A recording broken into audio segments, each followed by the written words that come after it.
Normally, we think of a bit to start the episode with, but we didn't come up with one, so the lack of the bit is now the bit, and I don't know why I'm singing. Yeah, I don't know either. Anyways, it's May. It is, in fact, May. It may be May. Yeah, it's not gonna be May, because that's what you say yesterday. Yeah. Justin Timberlake, get out of here. Yeah, it's just delayed. Anyways, cue the roll call.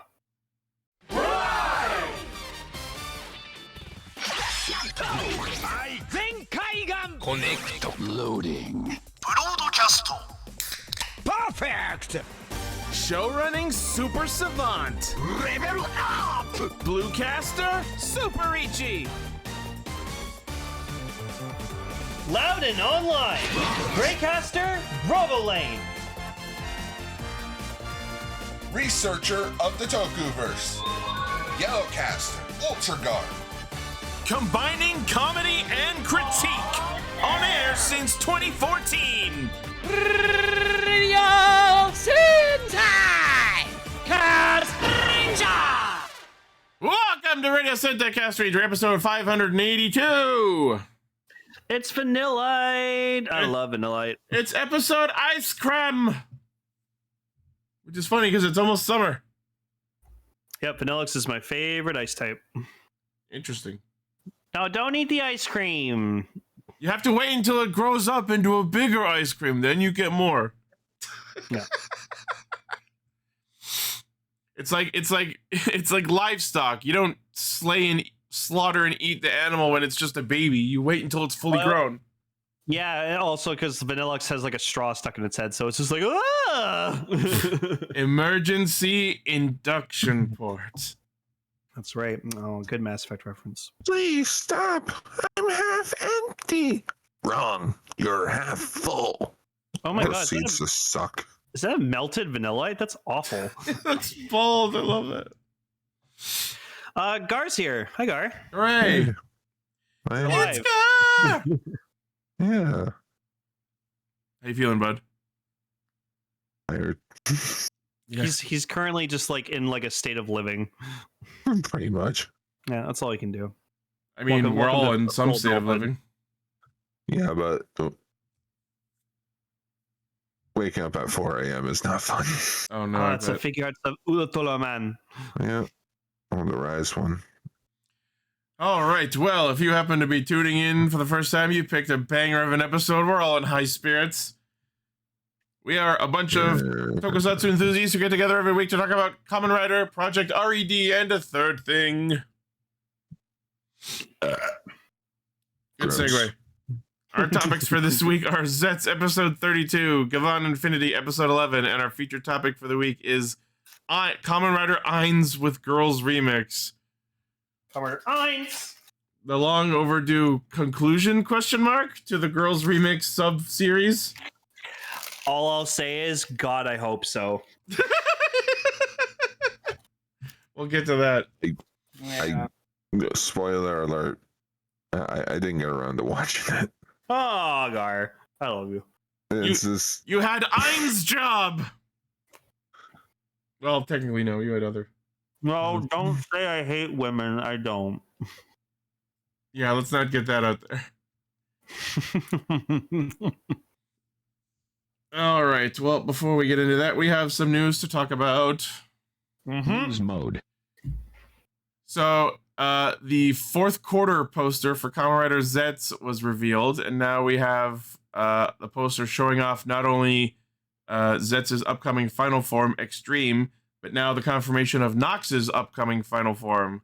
And I don't know if we have a name for it. Nox Midnight Shadow. Really? Is it actually called Midnight Shadow? And I gotta say, it looks great because they took one color scheme of his regular form and then made that the whole suit. I'm so fucking glad. It looks so much better. No, we've had a situation with a rider like this before, where like their base form was like but then they had like a super form that was. I think for you, Ichi was Vulcan. Yeah, Vulcan's base form is meh, but is You love Assault Wolf. not Assault Wolf specifically, the Japanese Wolf version. Orthos Vulcan is my favorite one. Oh, that's right. It is, which is a reskin of Assault Wolf. I'll be real. Also, does he have a recolor of his weapon? Amazing. No, I think that's the same weapon. Oh, okay. It's just the poster lighting. Yeah, it's still pretty orange. He's really fucking attached to that thing. I'm genuinely surprised the orange didn't reskin to blue for the final form. Like, they could easily just make a separate, because it like detaches and attaches to the handle. They could easily have it be that it's like a reskin of it and palette swap the orange to blue. I get it, but he should have like gotten a new weapon when he got Nox, you know? Or they could do the easiest, cheapest thing fucking possible, and the gimmick for his final form is just that he has two of them. So he can dual wield swords, he could dual wield guns, or he could have one of each. Hell yeah. I think that's an equal amount of cool and cheap. But no, we're just gonna use the existing weapon. Yep. But yeah, that's so fucking funny. His name is just, the name of the form is just Midnight Shadow, which is already a form that another rider had. That's a pretty sick as fuck name. Sure, but why not just like Midnight Nox or Nox Midnight? It helps with trademarking things. Can you trademark the word midnight? Well, no, just Midnight Shadow. They have a trademark on the name. Well, yeah, because of the ship car. All right. And 3 is also on the poster, so I guess he's gonna be doing shit again. I mean, he's already been doing shit. I meant like transforming again. Oh, sure. I mean, yeah, we haven't seen like Lord 3 in the real world yet, so. Is this Booster Lord 3? I was thinking his cape looks slightly different. He does look a bit more like updated, so. Yeah. That is Booster? Oh, it is Booster. Okay. Oh, cool. Good to see the Booster Capsum doing something again. Oh, the Lord Booster Capsum. Oh, it's a power-up of the power-up. All right. It's an extra boost for him. Yeah. He uses extra. So, in the new poster, we have Zets X Dream, along with the tagline, "I won't let a single dream be taken away." And then, obviously, also in the poster are the previously mentioned gore nightmares, like this great big evil Shiteno little arrangement here. All right, and then the Kamen Rider Avex Twitter account also revealed a new insert song for Extreme titled Kickstart, which I've listened to already, and it's a pretty good song. The covers art is interesting. The cover, the album art, I don't know. I don't know. I don't like it. Yeah, I was like, it's something. It's almost like the colors and the like speed effects on the art are like giving me anxiety. The T on like start looks like a F, so it looks like it's just saying fart. Kick fart. Kicks fart. You know what I like the most?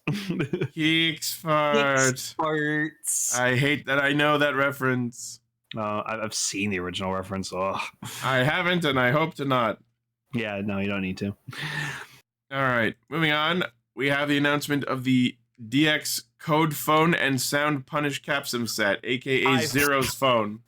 Fucking called it. I said they were gonna fucking release this. Of course they would. Like, they're gonna do Premium Bandai, or well, it's not Premium Bandai. Yes, it is. But yeah. Oh, it is. Okay, Yep. yeah. Premium Bandai, Zero's phone. It's a palette swap of a toy they released already. How could they not release it? Right. All right, so this is the Code Phone. It can receive messages from agents such as 0, Nox, 3, 5, and 6. Features over 35 different character voices. All the commentary voices for the Rider Capsum series are newly recorded, different from the previously released Zets phone. I just think it's funny you can get voice lines from 0, even though it's his phone, so Yeah. he shouldn't be like getting. Did he just like himself? Did he record voice memos of it for himself? So I think that's kind of funny that it's like, oh, it has his voice in it, but it's like his phone. You know, picturing like. Sorry, I'm just picturing like. Sorry, guys. I was just gonna say, I'm just picturing like an audio recording of like like a Dale Gribble quote of like, every time I close my eyes, I started seeing funky visions. I have stopped blinking. Okay, so Decker's saying that's like the code issued phone, and then Baku's is different. Yeah, it's like the Zets phone. because he's the Okay, that special makes sense. boy. Okay, well, I don't remember seeing anyone else using it. They were too That might busy have been fighting or dying. Hmm.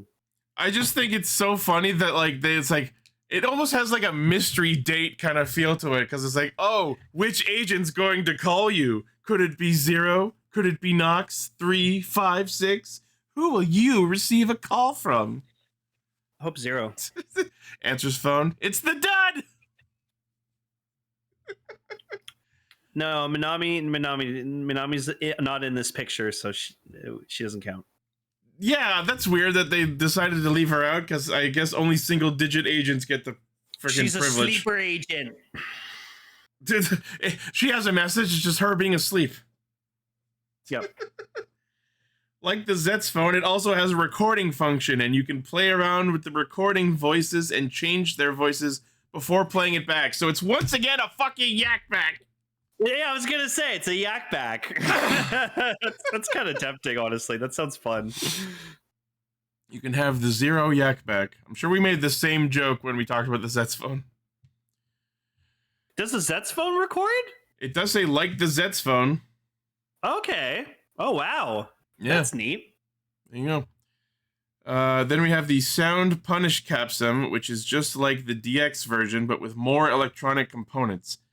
Sound is activated by operating the capsum's unique rotation detection switch and buttons. It has 3 modes: pre-transformation mode, which activates the capsum's unique sound effects; transformation mode no voice, which activates the transformation sound effects; and transformation mode with voice, which plays Sieg's voice lines along with the henshin sounds. That is a yak back That CO2. is in fact a yak back. Yeah, I had one when I was a kid, and it was really addicting to use. It was the hotness in the 90s. Oh yeah, 90s toys were so fun, so innovative. A total of 6 lines are included in the Sound Punish Capsum. I say it works in the Break 'em Dawn. Obviously, additional sound effects from the Capsum in sync with the transformation sound from the Break 'em Dawn. Blah, blah, blah, blah, blah, blah. Premium Bandai web exclusive, 63.80 yen for the set of both toys releasing in September. That's not bad. That's so probably actually- after shipping and everything, it's probably like 80, $90. Yeah, for So- 2 toys, including one that's basically a rebooted Yak Pack, that's not terrible. Yeah. Yes, Vegas, it does look kind of like a Scanners, which, and for those who don't know, Scanners were bootleg Digivices. Oh, I thought you were referring to the movie scanner. No, there were the toy scanners. I remember that shit. Any of you see that movie Scanners? Oh, we're all gonna die. I'm just gonna keep that tabbed. All right, very cool. Next, in Agito news, we have information regarding the Superpower War film's overseas release. So, the Kamen Rider Global Twitter account revealed that Agito's Superpower Wars Japanese release. After the release, the film will receive an overseas release. It is confirmed to be coming to Vietnam, Hong Kong, Taiwan, Thailand, Indonesia, and Latin America. More details for other regions revealed at a later date. So that probably means it's not coming to North America. If at all, it will be later. And it'll probably be the US, because nobody thinks about us. They'll be in the middle of winter. And yes, Vegas, those are scanners. And you see what I mean about them being Digivices? Those are pretty cool looking, though. I think I owned one once when I was a kid, but I don't remember if it was fun or not. Yeah, I don't think I've ever seen this before. Like, I remember like growing up with like Tamagotchis and specifically Nanos. I like the Nanos a lot. Nanos Actually, no. were, like my Tamagotchi. I think I never owned one, but I'm pretty sure I saw one in a toy store that someone had taken out of its original packaging and put in the packaging for a Digivice. In a toy store when I was a kid. No kid has the fucking intelligence to do something that fucking clever. Especially in the 90s. I don't know. So yes, the Agito Superpower War film is releasing in Japan April 29th, which means it's already out. So Spoilers. hopefully we'll get a sub of it soon? Question mark? I mean, yeah, I think as soon as it's subbed, we should talk about it immediately. Absolutely. Yeah. All right.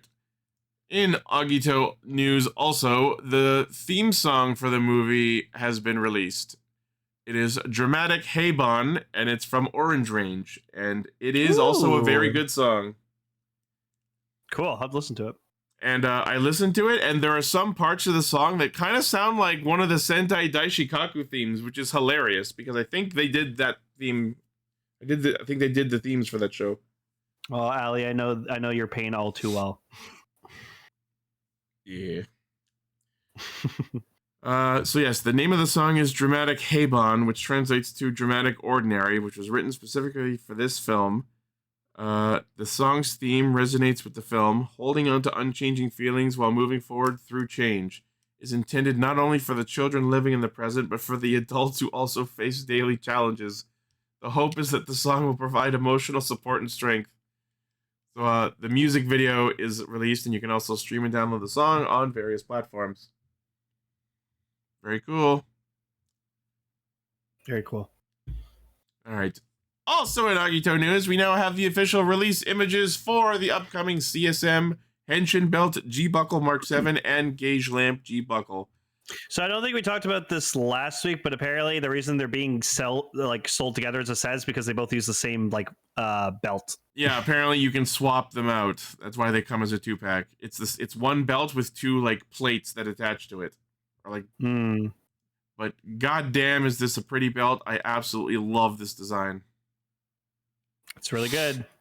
I'm kind of tempted, but it's so fucking expensive. I gotta say, as much as I do love Hikawa and everything like that, I think I like G6's design just a bit more. If G6's design had the G7 G3 blue, oh man. Yeah.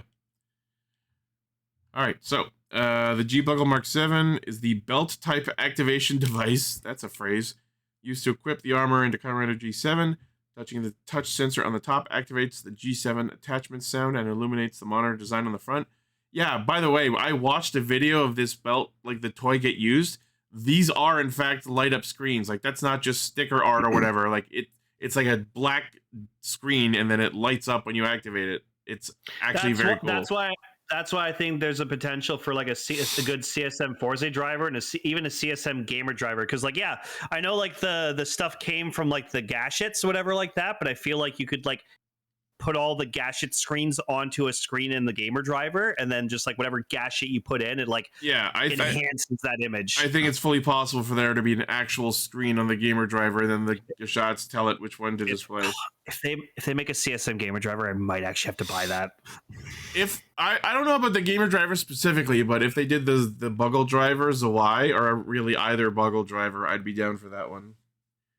Because I love good laser X. I do love the functionality of the gamer driver in that it can use two shots, but I really, really, really hate the actual design of the gamer driver itself. Oh yeah, I love the design of the gamer driver, especially when it's not unfolded.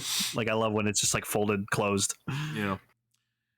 Okay, so touch sensors are built into the left and right sides of the monitor. Touching these 6 locations activate the drone separation and attack sound. The monitor has 6 LEDs that indicates the drone's status. That's so cool. Oh yeah, they individually light up and change color depending on if they're deployed or not. That's fucking awesome.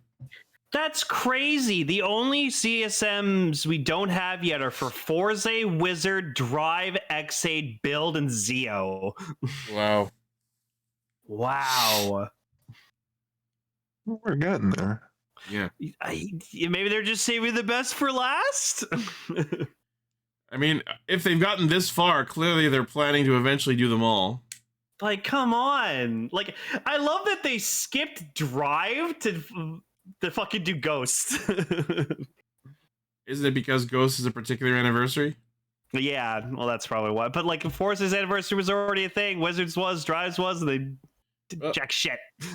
Well, I feel like they're doing it whenever each of them has like a significant anniversary, when it's like a multiple of 5. Give me my CSM Forza driver, my renewal Forza base states. You fuckers. I want it. I know it does. After transformation, touching the sensor on the top will activate a special attack sound along with the system voice saying limiter released, overdrive. Pressing dialogue button plays lines from Makoto and Sumiko, and it has a sound effects BGM button like every CSM toy ever. Various sound effects and background music allowing roleplay.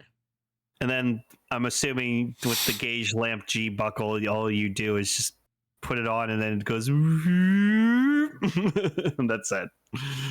Yeah, gauge lamp G buckle worn by G3, G3X, G3 Mile, G4, and G6. Battery indicator for the suit. Numerous LEDs to recreate the lighting effects. Features an equip button, sound effects button, dialogue button, BGM button.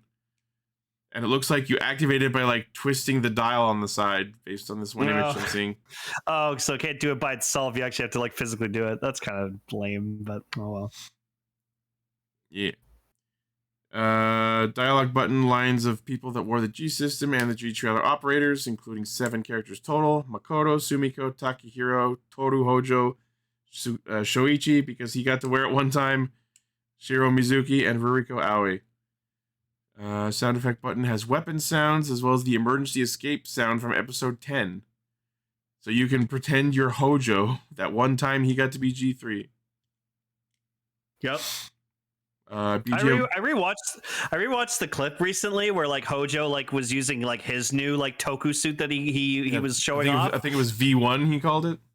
Yeah, and then like he goes to like finish like his like test run of it like for the police, and then G3X comes out and just G3X just like beats the fucking shit out of him. Jesus it's Christ. just like holy crap. Yeah, Nico was just like oh well.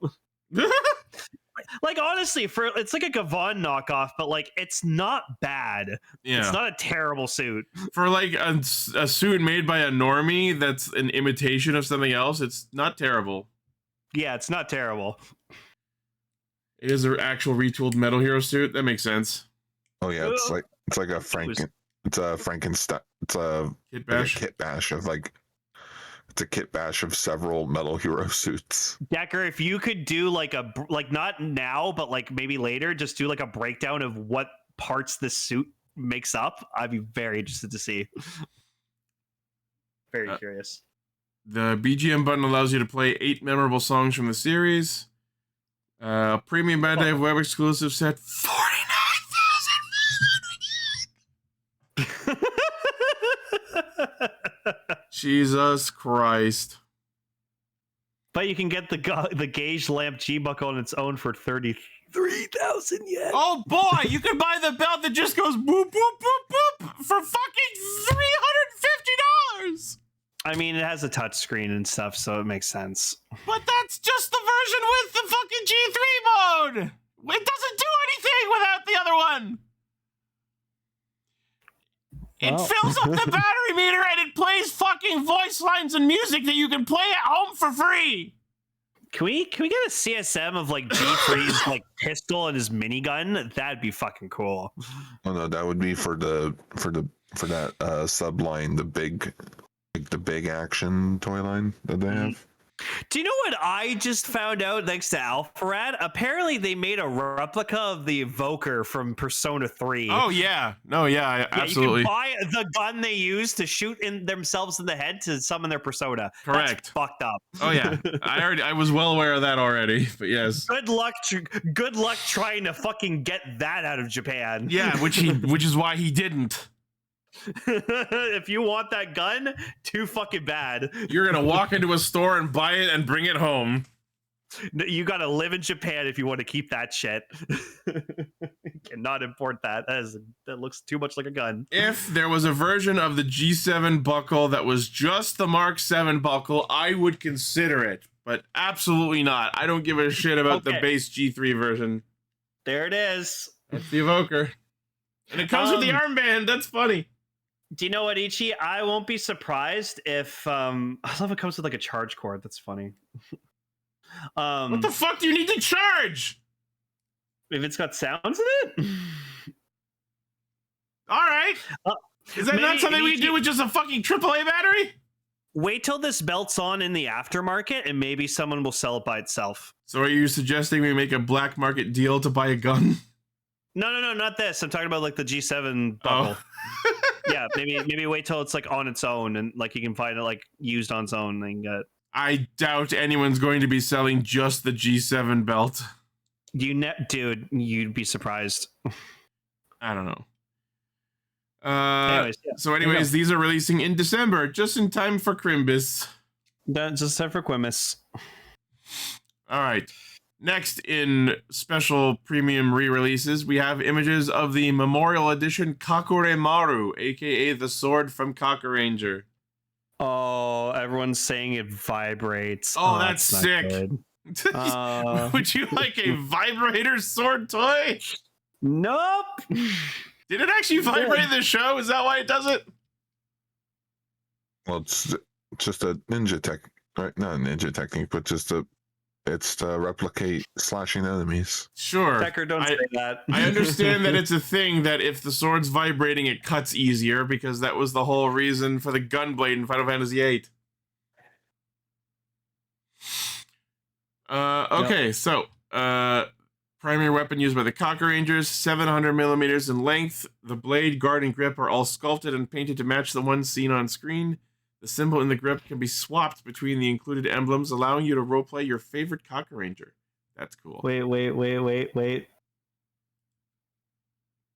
Oh, okay. It plays background music. I was like, oh, if it plays like the theme song, that'd be fucking sick. Features multiple impressive sword fighting sounds. A built-in vibration mechanism enhances the feel of the sword strikes. I feel like this wasn't necessary for a fucking toy. We don't need to enhance the feel of sword strikes on a toy sword. No one's gonna buy a 27,000 yen vibrator. This is goddamn the trance vibrator from Rez on PS2 all over again. Whenever I think about that, I think about that like review from Game Girl Advance. Yep. It was an article from a website called Game Girl Advance that I read back in high school. Oh man. It's not a toy, it's a collectible item. Okay. You're an action figure. The lettering on the blade is equipped with an LED light-up gimmick which illuminates the blade along with the sound effects when special moves are activated. That's cool. Oh yeah, I see the image of the like text on the blade lighting up. That's actually cool. Also included are catchphrases of the 5 Castrangers and their special attack lines. A sensor in the blade activates sound effects corresponding to drawing and sheathing the sword. Okay, that's fucking awesome. That's pretty cool. It actually does sound effects when it senses you drawing and sheathing the sword. That's genuinely cool that I wish more toys had. Mm. The item can also play the background music from the series, like any goddamn premium toy release ever. Premium Bandai web exclusive, 27,500 yen September release. Yup. That's an expensive vibrator. I mean sword. I mean toy. I mean collectible. I mean vibrator. And naked. It lights up for your pleasure. It enhances your strokes. Because I don't leave my room. And you have a problem with my sweaty manhood? God bless you, undergrads. I was going to say, for those who don't know, we're referencing a cartoon called Undergrads. You know, it's funny when my coworker makes a reference to that, and it's just like, oh yeah? Yeah, that's weird. It's weird that I've heard that like twice within a week. I just always love it. By two separate people. Be extra virginal. Shut up, Cal's voice in my head. Oh, okay. Sorry, guy. Okay, yeah. That show is so good. Still waiting on that movie. Yeah, I haven't seen any updates lately, but I trust he's working away at it. I hope so. All right, and our last news story is we have the official announcement and trailer for the previously mentioned TTFC 10th anniversary project, Forticus. So this is Forticus streaming, the one who inherits his Oshi. Oh, that's right. Riku's in this. my sweet boy, my sweet G. Okay, so I think this is like a kind of meta thing where it's like TTFC exists in the show. TTFC, a video streaming app for tokusatsu fans, and the popular tokusatsu series Shinsei Densho Forticus is streaming on said service. Tsuyoshi Honjo and Naoto Soda, who work at the unremarkable production company Sloppy Dogs, are huge. Don't like that name. Are huge fans of Forticus. This sounds like Wingman. They're constantly watching videos instead of working and getting scolded by their colleague Koharu Umishiro. One day after being pressured by their boss to go in an interview, the three of them got caught up in a crazy incident and the real Forticus appears. You are the next heroes. What does that mean? Shout stream as you witness the true nature of TTFC. So we have Fuku Suzuki, who was Zine in Kamen Rider Geats. That is Gene. Yeah. As Tsuyoshi Honjo, a rookie director working at Sloppy Dogs. He loves tokusatsu and has recently become engrossed in TTFC, a streaming app specializing in toku. He has a bright and straight... You mean he's just gonna make like an Ace fan film? This is just Gene's OC. Yeah. He's like Ace, but he wears a hoodie. Yeah. He's a bright and straightforward personality. Holy shit, I almost didn't catch that. You don't get to fucking make that joke, Mark. That was before your time. He's Gene, but cooler. He's cooler, but with a hood. That's a deep cut into our personal lore. Yep. He likes heroes who are relatable and act on a personal level. All right. Oh. Tatsuomi Hamada, who is in Ultraman Jeed as Naoto Soda. Ultraman Jeed. I don't fucking know. A rookie cameraman working at Sloppy Dogs. He's very close to Tsuyoshi. Usually reserved. He likes giant heroes.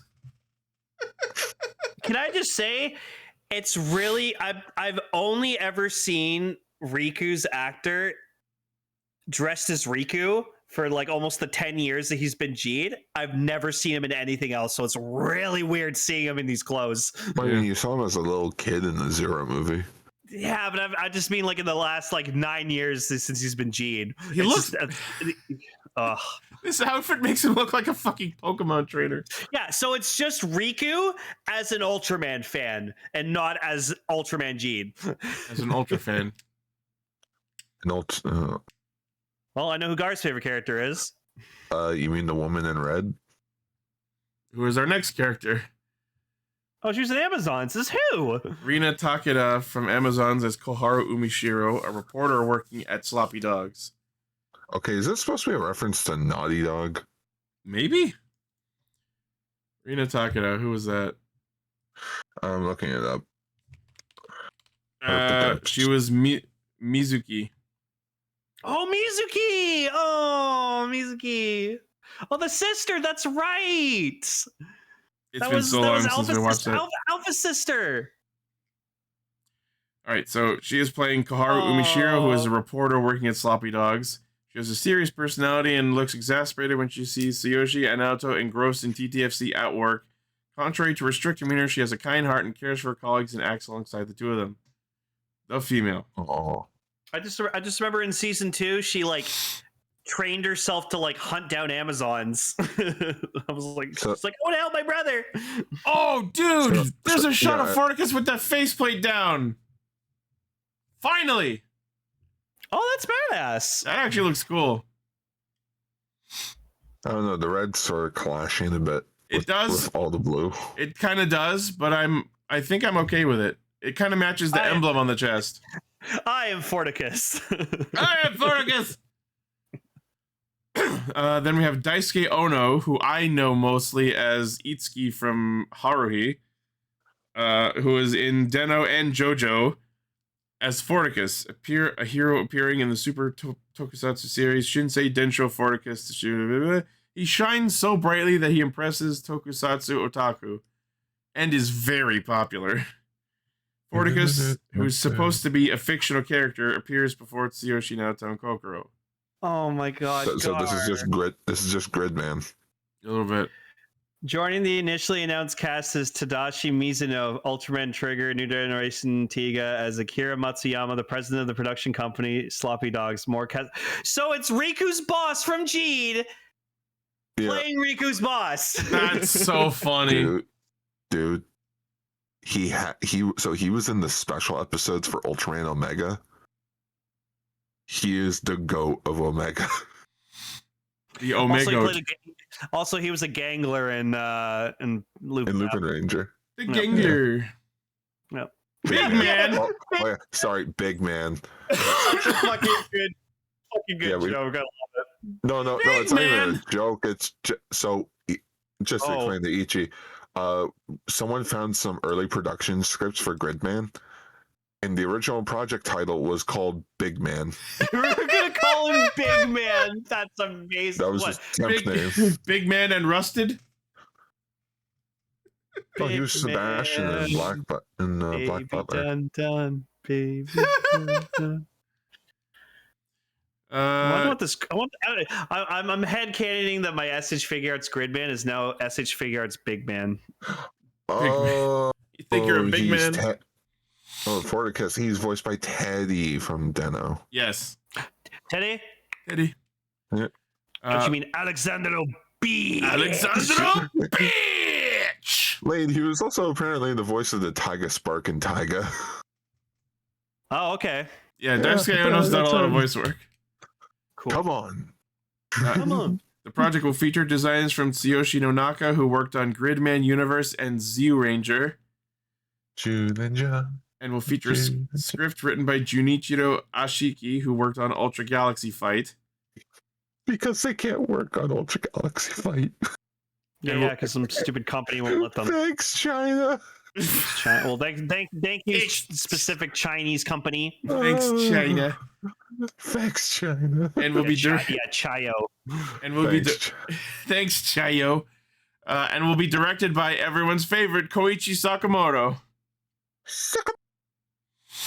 Cool.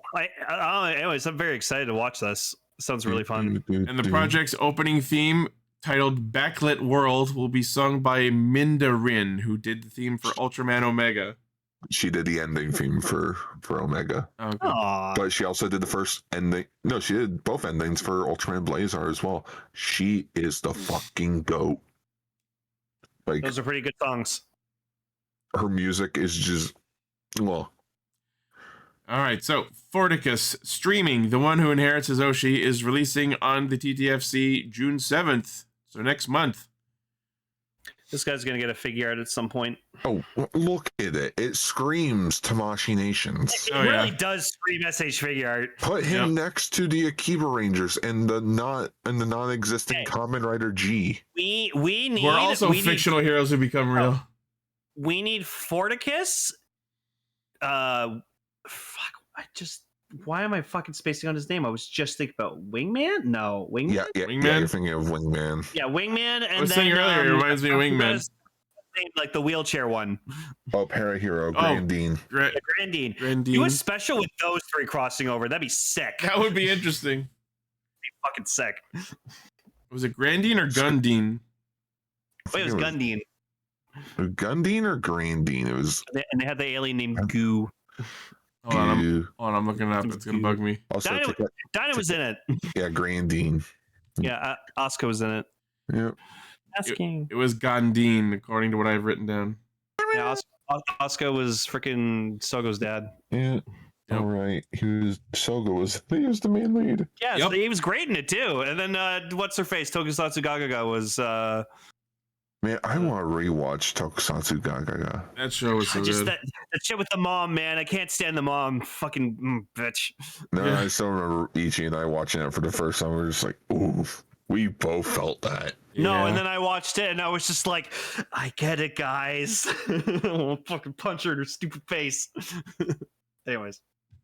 Fire theme Kind of song reminds too. me of Optimus Prime with his battle mask on. Forticus. Yeah, a little bit. Yeah, I don't know. It gives me a.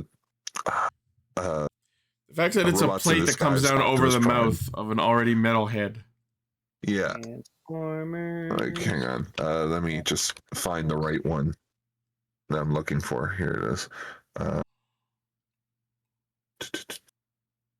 Come on.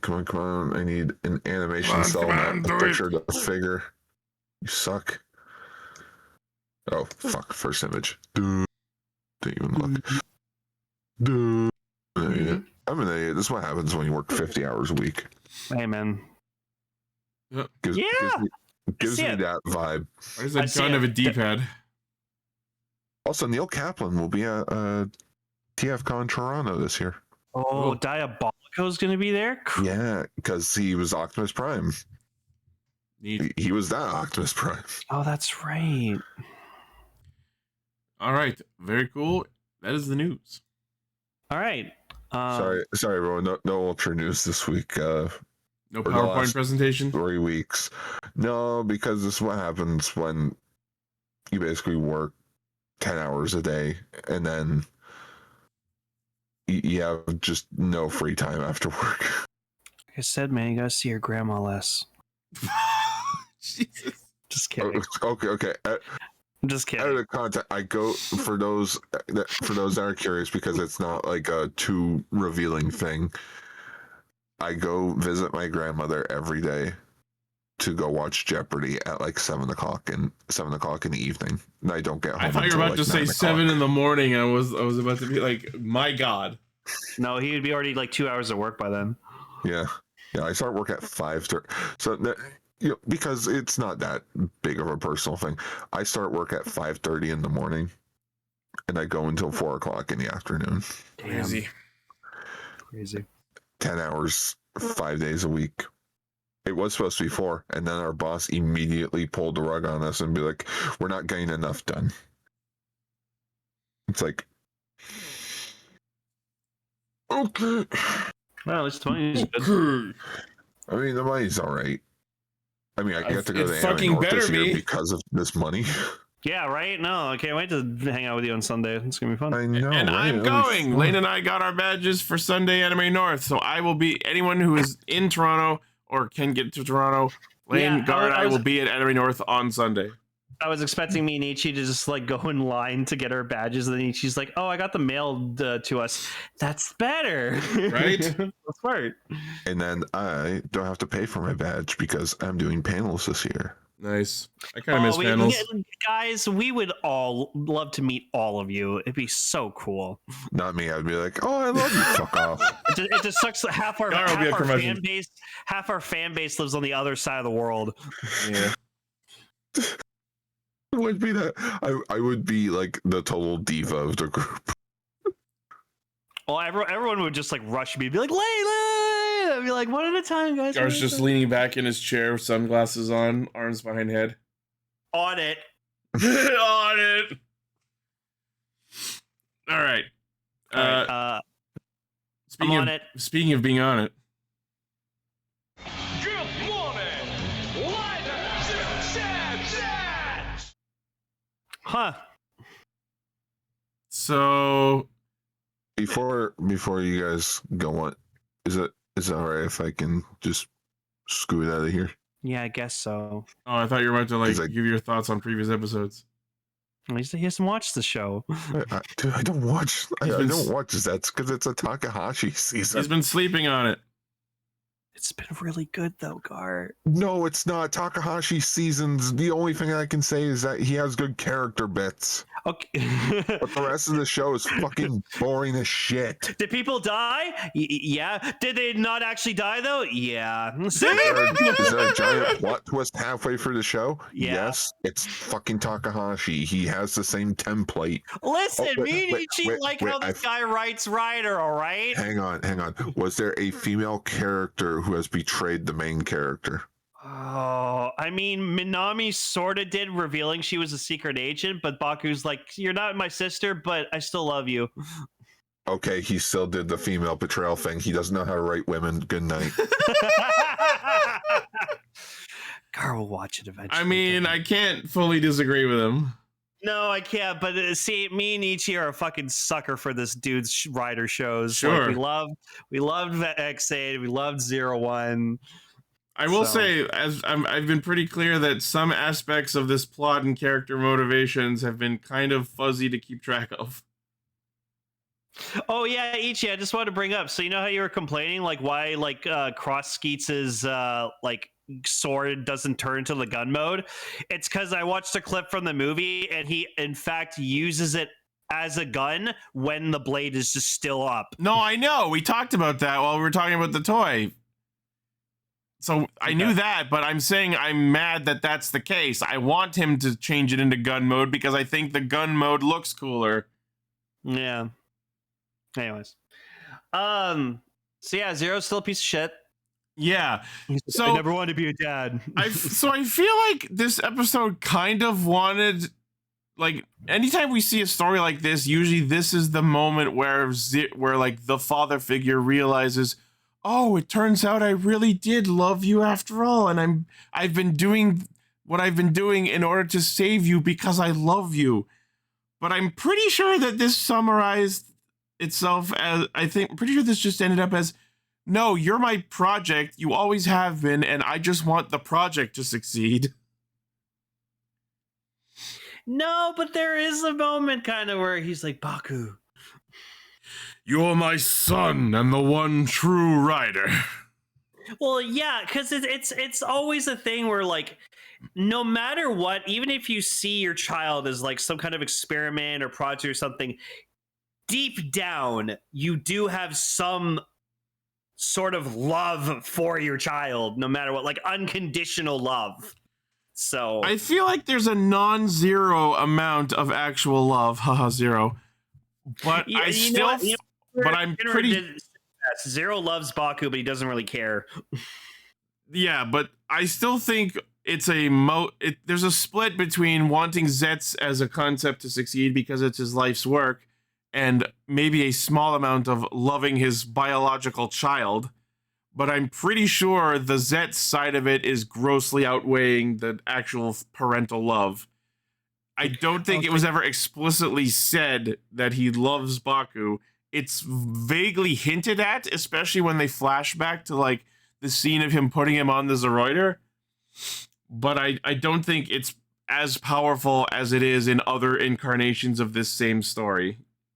Also, I gotta give I can't believe I'm complaining about this, but like the motherfuckers promoted the Agito movie in this episode. Yeah, because like when the Zoroider's going down like the street or whatever like that, when it gets activated, you see G6's user like being like, "Hey, stop!" She sees the bike go by without a rider and goes, "Is that a unknown?"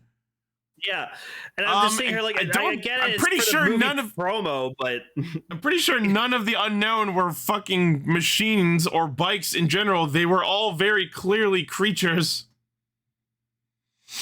Anyways, I just that just didn't sit right with me. I was like, no, don't do that. It was so peculiar, it stood out. I had to look it up to make sure that's who that was. Maybe it's an invisible unknown. You know what? That seems plausible. Going invisible is something unknown would do. Yeah. But was it in the real world or was it in the dream? Thank you for mentioning that, because that segues into what I wanted to complain about. That scene where Zero summons the Zoroider over to Baku. So Zero and Baku are awake at this point, and I know we're cutting ahead. We're gonna get back to the other shit. So Zero, while awake, steals his phone off of 3 before he's taken away after being arrested and fired by 3. So Zero steals his phone back in order to get the Zoroider over to Baku. And I don't know fucking why they needed to do this, because then after that we cut to the dream world and the Zoroider's there in the dream, but like it's the dream world. Does the Zoroider need to be there IRL in order to be there in the dream? It's the fucking dream world, and Baku has been lucid dreaming his whole life. Is there really something stopping him from just... The bike is here in the dream because it's my dream. Or rather, not because it's his dream, but even more because it's Zero's dream. If he's invading Zero's dream, then the bike should be there. And yeah, that's another thing. If the bike in the dream gets blown up, then the bike in IRL could possibly also blow up and explode the whole fucking secret base. Oh, another funny thing I had. So like the lady's having like her very like personal like moment with Nem, and then Nem's just like, I got a lot to think about. I'm out of here. And so she like leaves, and like she's just like pressed against the window, and like Nox just like comes into the shot, and he just like turns at her, and he's like, aren't you gonna go after her? And she goes, I've forgotten how to fall asleep. And I just like to think Nox was just standing there looking at her going, just close your eyes. Just lie in your bed and close your eyes, you stupid bitch. I mean, like, when you haven't slept for like 20 years, like... Which, again, we need to highlight, how the fuck have you existed not falling asleep? Well, she's obviously living in some kind of like dream world thing. That also segues into something I wanted to address previously. So I had forgotten that. So the lady is awake. The room she's in is in the real world, not the dream world, which is also supported by the fact that when Nox is in the room with her, he is with normal hair, not with his dream personality white hair. So the lady's lab is IRL. When Nem comes up to the window, last week I complained, oh, why don't you let her in? Because I had forgotten Nem is only awake, or Nem is not awake. She is only wandering around in the dream. That lab that the lady is in is a space that she created that is connected to Nem's subconscious. So that garden that she's seeing out there is Nem's subconscious. That is a window into the dream world, the same way Zero's or Baku's secret Zets base does. So apologies that I was stupid last week and forgot that detail. But yeah, so the lady is awake, Nem is asleep, but they are still communicating because that space is specially designed to be connected between reality and the dream world.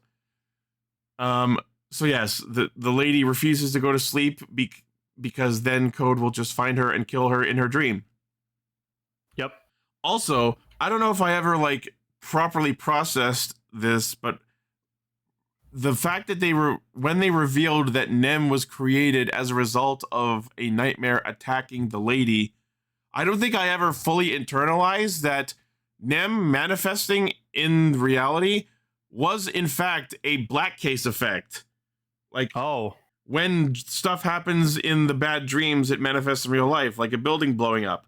Nem being quote unquote born was a black case effect because she was dreaming of being pregnant. Oh, yeah. So I never fully... That actually perfectly explains why Nem was created, and I never really processed that fact. This show is fucking bonkers. Yeah. You know this show is crazy when I have to say, now it makes sense why the baby in the dream spawned for real when the monster clawed the lady in her dream. Like, what a crazy fucking sentence to say and be accurate. I never realized that because when we watched that episode, I was confused because I was just like, so all that happened was monster claw lady, darkness effect happens, baby born IRL, question marks? Because I never realized that the dream was about her being pregnant, so the monster attacking her, making the things in the dream real, the same way other nightmares do, in order to open the mind doors, manifested by way of Nem, the baby in the dream, existing in reality. I'm so sorry that I have to articulate this several times. That's okay. But I need to talk about the fucking bullshit near the start of the episode that might have forever ruined Zets for me. Uh-oh. So now we have addressed the actual origin of nightmares. We thought that they were coming from Nem, but that doesn't make sense because Code has existed long before Nem did. Because apparently, nightmares have existed since the dawn of mankind. In ancient times, ever since man has experienced conflict and crime, all of humanity's sin throughout history, nightmares have existed as a result. So what you're telling me is the fucking bad dream monsters are responsible for all conflict and all crime throughout human history. Whenever humanity tries to achieve their dreams, nightmares attack and bad things happen. So are we saying now that the moral of the story is, unfortunately, a parallel I now have to draw to Dawn Brothers is, the moral of the story is don't want things too hard. If you have a dream, if you chase that dream, if your desires are too great, monsters! No, that's why I typed my joke in the chat. I'm not saying that out loud. Oh my fucking god, I hate this! Because if nightmares have existed since the dawn of mankind, why are they not a more well-known occurrence in human history in the story? Why are they being treated as only a thing that's existed since the beginning of Code's creation, which is not that long? I think it's because just like it's a thing of like, oh, only like nightmares of as far as humans know, because like we don't like, as back then, like people saw things as like, you know, faith and like religion, and it's like, oh my god, it's a sign from the gods. No, I don't think like that. I don't think this connects to religion at all. I didn't see anything that was like. No. I'm not saying it connects to religion. I'm saying like, people back then, when like bad shit happened, they would like blame like, oh, it's the gods cursing us and blah blah blah blah blah. So like they just didn't have the like intelligence or common sense to like realize what it really was happening. And then when Code was formed, they were like researching the ability to like what's causing all this bad shit. Oh, it's these nightmares. What you're talking about makes sense, but it's not the problem that I'm yelling at. What you said actually does make sense, because obviously if nightmares within the story of the show have existed since the dawn of man and are a factor in all crime and conflict through human history, then yes, a lot of unexplainable phenomena that would have happened throughout early mankind could be explained as black case occurrences manifesting. So that's actually genuinely hilarious. World War II was a black case. Oh no. Plagues throughout human early history have all been nightmare black case incidents. The Titanic sinking was a black case. No. The Trinity incident of black. Yes. No, don't say that, Dagger. The pandemic was a black case. Yeah, COVID was a fucking black case. Someone had a bad dream while playing Virus Incorporated. So what if I just ruined all of normal society for everybody? Oh my god, I fucking hate it. I fucking hate that this is the origin of nightmares. Was Starfish Hitler actually the Hitler nightmare? Yes. And then not only is that explanation the stupidest, most hand-wavy bullshit ever, but the fucking animation they used to explain the story looked like something out of a late 90s music video. Yeah, it's like an opening to like a shitty animated movie from the 90s. I feel like I was watching the music video for I'm Blue Dabba Dee. Long ago, before the dawn of time, there were nightmares. Like, what the fuck? Why are we doing this? It's a kid show. It's like, oh, how are the bad guys a thing? Well, they've been around forever. They could have They could have come up with such a better way for the nightmares to have been a recently manifested existence. But no, they've been here all along. So the lesson that Zets is teaching children is, it's not your fault that you're doing bad things. It's the nightmare in you that's making you do bad things. There you go. There you go, children. It's fucking stupid, and this might have just ruined the show for me. You stole that kid's juice box at lunch? No, that was the nightmare that stole that kid's juice box. Good thing Gar's not here. He would have been like, oh, I'm definitely not watching this now. Oh yeah, we also find out why Zet the Darkness nightmare looks the way it does. So Minami drops the reason the nightmare looks like Zets is because his dream was for you to grow into a strong man as Zets. I'm pretty sure I said this last week. It was pretty clear from the jump. The second we knew that the Darkness nightmare was Zero's nightmare, because Zero was the one who came up with Zets, it was pretty safe to draw the conclusion that, oh, the either the Darkness Nightmare looks like Zets, or Zets looks like the Darkness Nightmare. It's kind of one and the same. Also, now I need to get the Darkness Capsum because I think I might have read this wrong but I think someone said something like the more Zero like realizes he loves Baku, the stronger the nightmare gets. I don't know.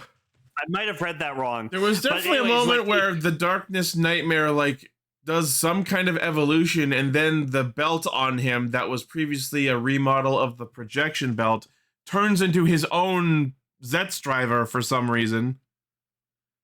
Which just all it does is allow him to like use the Hisatsus. I will say the fight between Zets and the Darkness Nightmare was actually very, very cool. It was so interesting that we got a fight between the base form and the dark base form. And then they capitalized it with the fact that Baku was able to like functionally limit break his Hisatsu and do the overbanish, which was a thing I don't think we've seen before.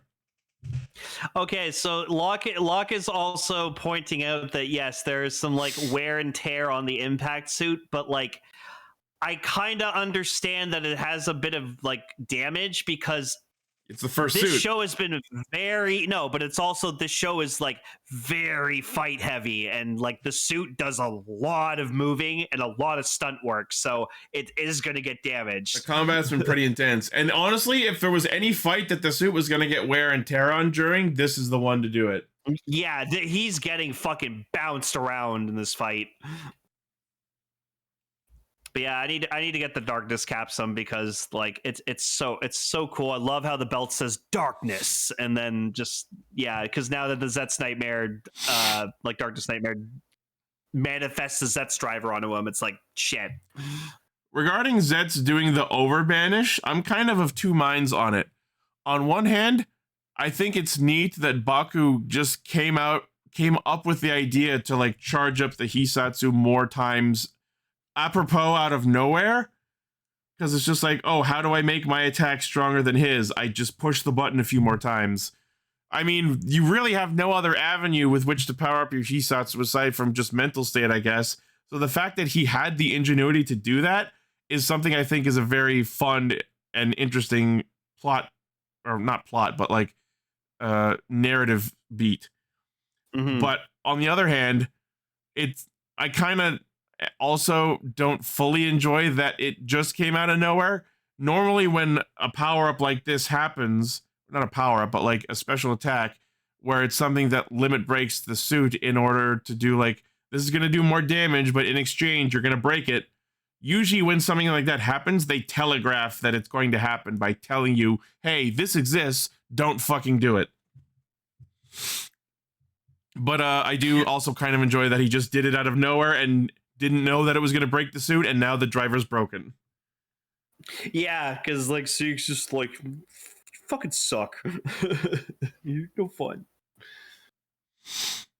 Is there anything else? Oh yeah, Decker said goodbye order because it's gone next episode. Okay.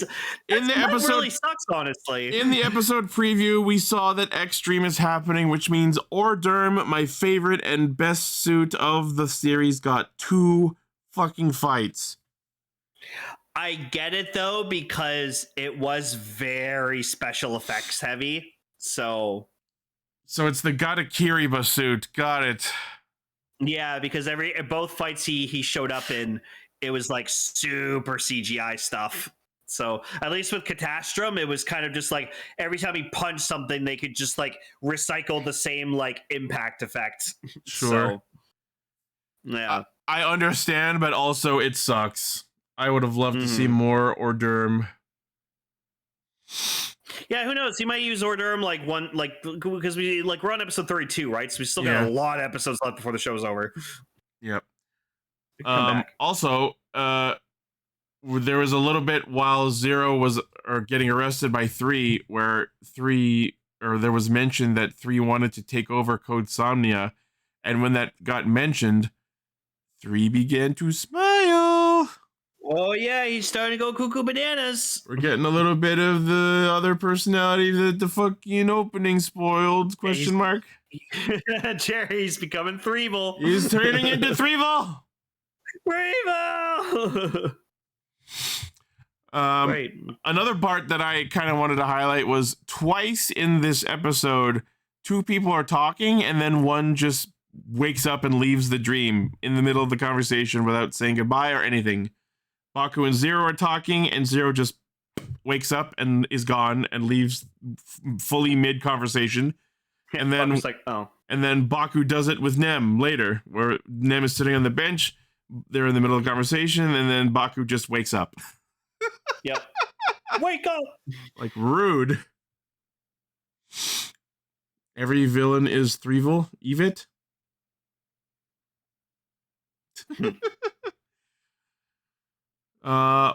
I thought it was neat that apparently Code has cuffs that they put on people that react to their Code agent rings. That was a fun little thing. Yep. And they didn't say what it did, but when Zero was getting arrested, there was some sort of effect on his head, which I'm guessing affects his dreams somehow. Yeah. Is it that he can't dream? Is it that he can't sleep? I don't think they explicitly said what those cuffs are doing to him. I don't know. It'd be neat to find out. Code co-puffs. Wow.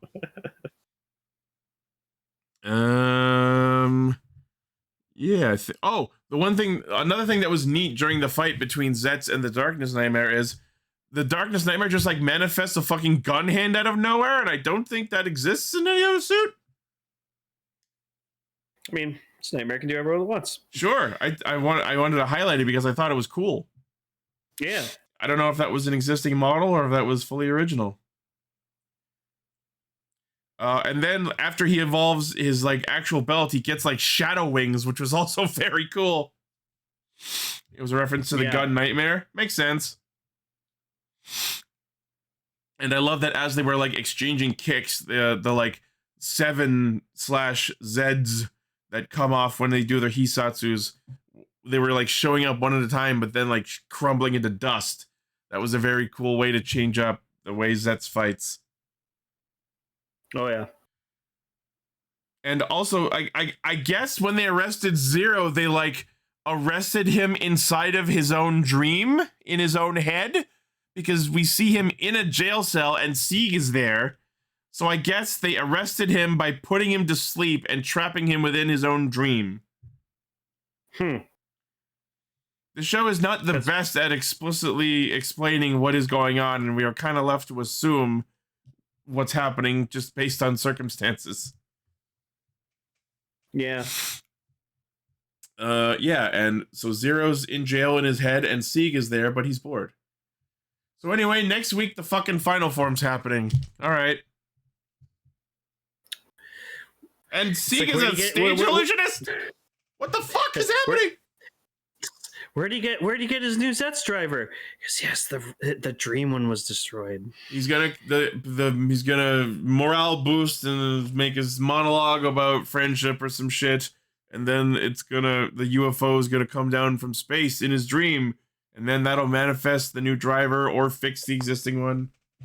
Well, no, that's what I was saying is like it was the dream one that was destroyed. He still has the one in real life.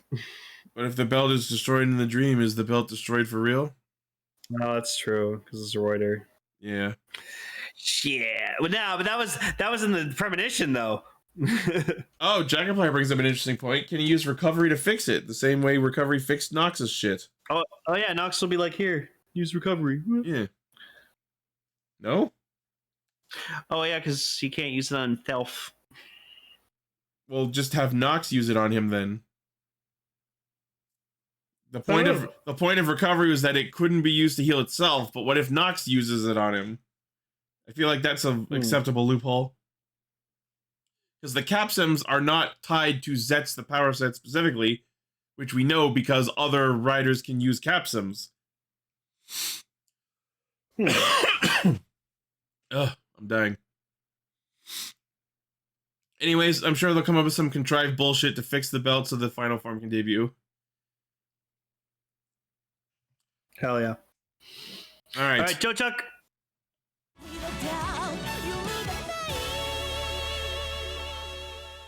No Kiki, 0 out of 10. We're still in the middle of introducing Raiya, damn it. He gets his own 2-episode arc. I don't give a fucking shit about Raiya. I want more Kiki. Well, Kiki will show up 2 episodes from now when Raiya meets her. No, I know. We're in like this fucking pattern where it's like, okay, we do a Reggie episode, and then we do a Bushido episode, and then we do a Luminous episode. But will he get to meet the ant? That's the important part. No, but like I was expecting by this point they were all gonna like work together. They're clearly working towards that. Hope so. This is the arc Sentai always did, where the 6th Ranger has to meet each one of them individually and ingratiate themselves to them, and then they are a proper assembled team. It's the same pattern. We're just getting through it faster because we got less episodes to burn. I love that the ones they got to interrogate him were fucking Wani Pad. You fucking morons. Because what else are they doing? Don't put those 2 in charge of him. This is a ninja who you have... Did they see him clip through walls before? Because I feel like they would have taken more measures if they had. No, and then they like try to give him food, but obviously it wasn't for him. They just got it so that they have a fucking excuse to eat it. Because Wanibuchi is just a food eater. It's a bit they've done already. Yeah. I love that they start with the interrogation and they ask him what his name is. He doesn't reply, so no one in the show knows what his name is yet, but they show his name on screen. So it's like the audience knows, but no one else does. And then they capitalize on that bit at the very end where it's like, okay, so we just went through this whole goddamn adventure and helped save your sister, and I still don't know what your fucking name is, bro. Name's Kunai. Like, so your name's Knife?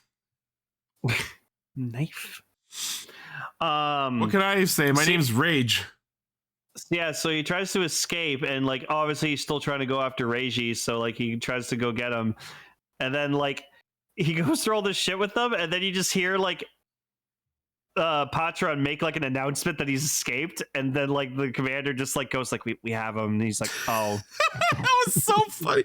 That was more funny than they actually played it, because you just had to think about it, because like it took them a couple minutes from the interrogation room to wander around to wherever they had to go to make the alarm happen. And then Carell because they spent a couple minutes arguing over the fucking bowl of food. Yes, also that. He's like, yeah, so they were probably arguing over the bowl of food, ate the bowl of food, and then went, oh shit, we should like sound the alarm. Puts fucking empty bowl down. So this guy, we should probably set off an alarm. This motherfucker wants to be Gavon. Like, yeah, by the way, where the fuck is the progression on that? He made that declaration a couple episodes ago and has done jack fucking squat towards making it happen. You guys are fucking morons. Fucking bootleg Metabee motherfucker. Voiced by Dio. What about Shikun? I like when he says his full name. he never doesn't say it. Yeah, what about Shikun? So yeah, Kunai no clips through the base and steals his gear back, but then gets rearrested. And Reiji is just like, you know what? Sure, we'll go to your Earth and see what's up. I fucking hate Alpha Rad's ruined the word kunai for me forever, because I just cannot fucking hear that word without going kunai with shame. Yeah, valid. God damn it, Alpha Rad. Sorry, Jacob Alpha Rad. Yeah, he's rebranded slightly now. Like, huh? Proud of him. Yep. So we cut to Zeta Earth, and the criminal of the week, I guess, is a fully separate evil society by Akube, flying through space in a fucking Borg cube. It did kind of look like a Borg cube, didn't it? Holy fuck! Yeah, no, that Penrir, you have described her character perfectly. She is so extra. Honestly, she's kind of living the life. It's kind of impressive. They have this giant fucking Borg cube. She's got her own empire of space ninjas, and clearly several irons in the fire with various evil financial pursuits. Yeah, and then a bunch of them like report to her being like, "Oh, this one wants to do this. This one wants to do this. Do that. Do all of them." It sounds like shit is going well. I will now golf. Oh yeah, by the way, she's like putting because that's like this is like such like a generic like 90s like crime boss motif in like movies and shows where they'd always be like practicing their putting Yep. like in their office. Yep. I just remember that. I remember that from The Mask when like the Dorian's like boss was like putting and then he like swings a golf ball off his mouth.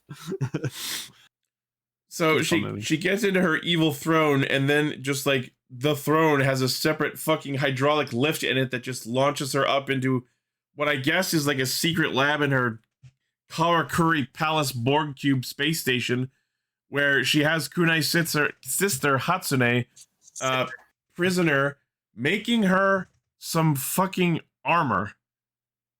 It's a pretty cool suit. It's a cool suit. I'm kind of pissed that it didn't have a name. According to the wiki, it's just Lulugier's armor. Pinra, excuse me? What? She played Torpedo Girl in the Bobo live show. Oh my god.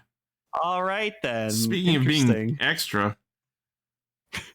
But so I looked up that armor because I was curious about it. So there is no name for the armor, but one of the arms is the same arm that Morrow was using, the first criminal of the week from the show, from Infinity.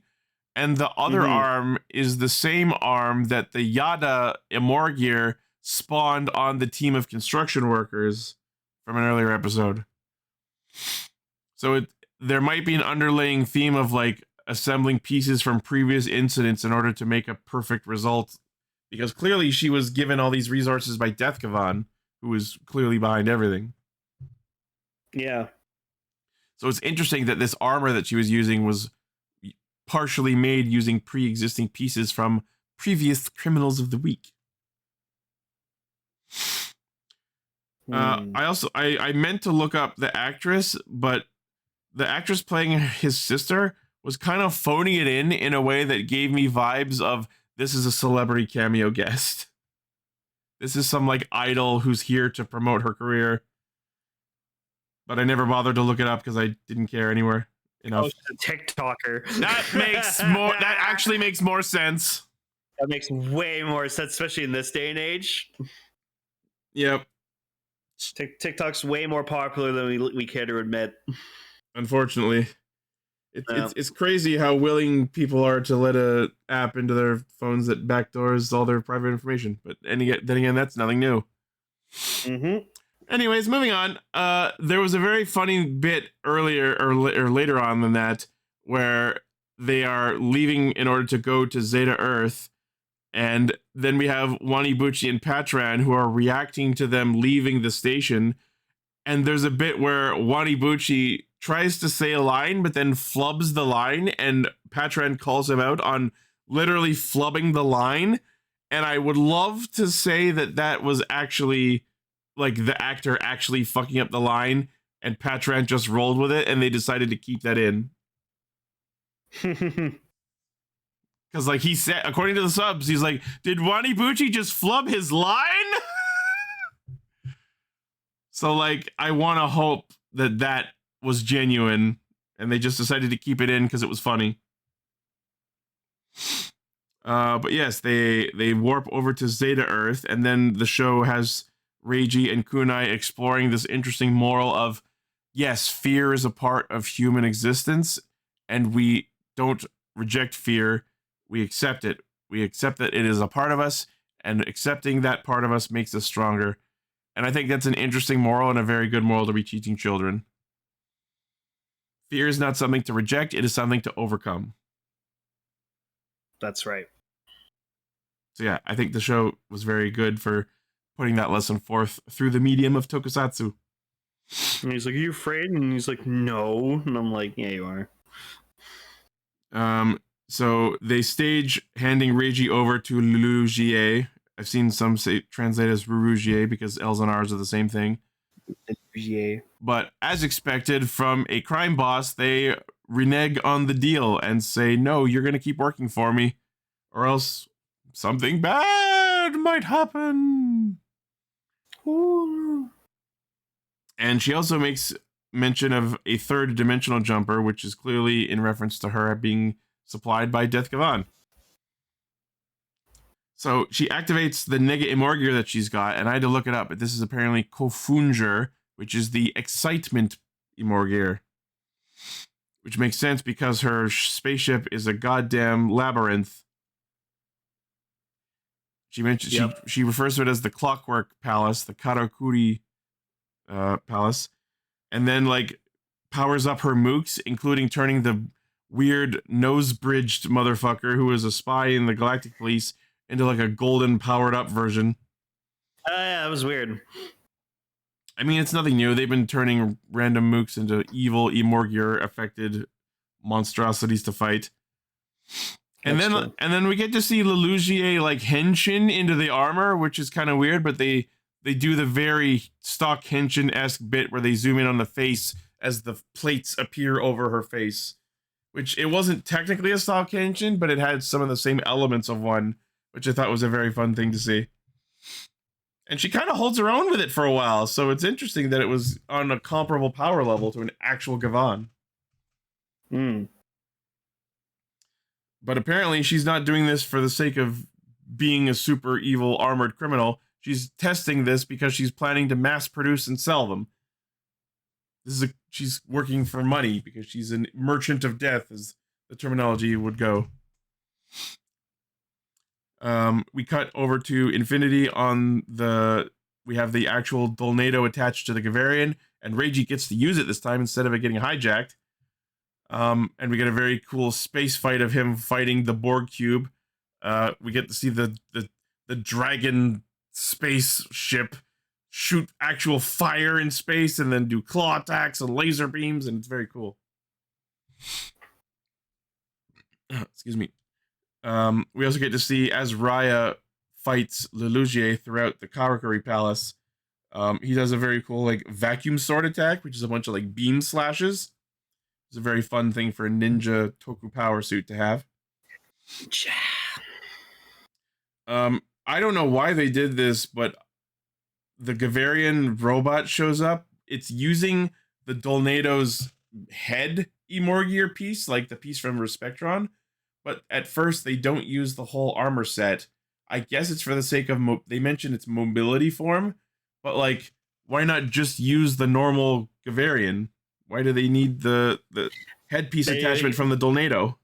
Maybe it was faster? I don't know. I think it was just so they could lead into, like... I think it was just to save on, like, effects so they could, like, make the full combination later and they didn't have to, like... use more assets to like transform it into from like Gavarian, Cosmo Gavarian into that. Well, they still had to do the transformation. All that was different was the head battery piece came on at a separate point. They could have just used the same stock transformation sequence for the entire thing that they used in an earlier episode. Maybe. But yeah, so the Respectron Mario's its way through the evil base like it did before. And then they put it into the full Respectron mode, and then just spray and pray lasers all over the place from within. And it's kind of hilarious that, like, as they're in there, Date, his Reiji's commander, a member of the police, is like, you know what? This place is a hive of scum and villainy. Let's just fucking blow it up. It's not our universe. It's not our paperwork. Fuck it. They just laser all over the place and blow up the entire fucking Borg cube. It's so funny that a policeman went, no, fuck proper procedure, fuck maintaining for evidence, let's blow this bitch up. Yep. 7 mentions it's because they didn't bring the normal Gavarian head with them, and I guess that counts, because they did attach the Dolnado before transferring, so I guess that would explain it. Yeah, there you go. That's why then. All right. I also thought Agi was really cute piloting. She was trying to be all ninja, like, Agi Ryu. And then, like, the colonel's just like, it's like, what's going into her? It's like, program this. So the eye catch happens, and the music that plays is different, which I guess is like the Yeah. Raiya eye catch, but then as they cut back into the episode, the normal eye catch music plays once for some reason. Well, no, it's when like Gavon Infinity, like he like jumps into like the shot and it goes like Yeah, so what I'm saying is that music has been in the eye catch up until now, but then it plays in the actual episode for some reason. Yeah, no, I think they just wanted to do something different. So Sure. I appreciate it. Yeah, so we get more combat. We get to hear Raya's battle theme, which is very cool. I know it's a reference to the original Gavan eye catch, but my problem is if we're swapping the existing eye catch song for the Raiya for the other one that played in this episode, why did we also play the actual first eye catch theme after the eye catch in the actual episode? It was completely out of nowhere. So yes, we get more fighting. We get this fun bit where the armor like locks up on her, and then Raiya does a new attack, which is just armor pierce, and it just breaks the armor off her, and she gets arrested. Yep. I was happy to see that kunai did get added to the ending sequence, although not as much as I would have liked. No. See, Six Ranger treatment. Yeah. You know that shot where it like it looks like the camera's rotating and it's going vertically throughout their universes, and like there's the red one, the blue one, and the yellow one.